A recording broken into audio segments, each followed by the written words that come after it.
Bonjour à toutes et à tous. Aujourd'hui, l'UNEF avec les camarades de l'UNL ont fait un constat assez simple. C'est celle de la situation des jeunes. On fait partie de ceux qui sont les plus précaires aujourd'hui, avec le taux de chômage le plus élevé, l'accès à un emploi stable pour la première fois en moyenne à 27 ans, et d'ici là on enchaîne CDD, stages et jobs précaires. Donc en tant qu'une partie de la société qui est la plus précaire, et qui subit le plus la précarité, on va être les premières victimes de ces ordonnances.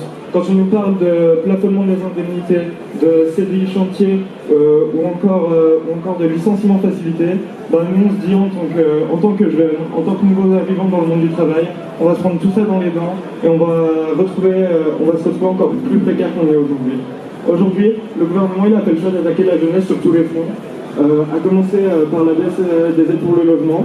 Donc la baisse des aides pour le logement, ça représente 60 € bruts par an dans notre budget. Donc ça peut paraître dérisoire et ça peut paraître pas grand-chose quand on est à plusieurs milliers d'euros par mois.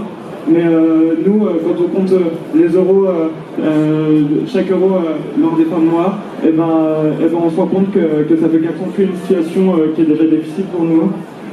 Il y a également une volonté de Macron et de son gouvernement de transformer en profondeur l'enseignement supérieur et la recherche, notamment avec la sélection en licence. Moins de jeunes qui entreront dans l'enseignement supérieur et la recherche. Du coup, les premières victimes, ça va pas être les étudiants du 16e, ça va être les bacs technologiques et les bacs pro, qui bénéficient déjà de moins d'opportunités que les bacs généraux aujourd'hui. Du coup, tout cela, c'est simple, ça va favoriser la reproduction sociale et ça mènera à la création de grands établissements qui pourront décider au choix des conditions d'entrée, d'augmenter les frais d'inscription ou encore d'attaquer directement nos droits.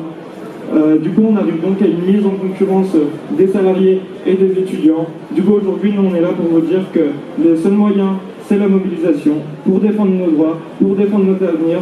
C'est aux jeunes de se mobiliser et de prendre leur place dans cette mobilisation. Merci.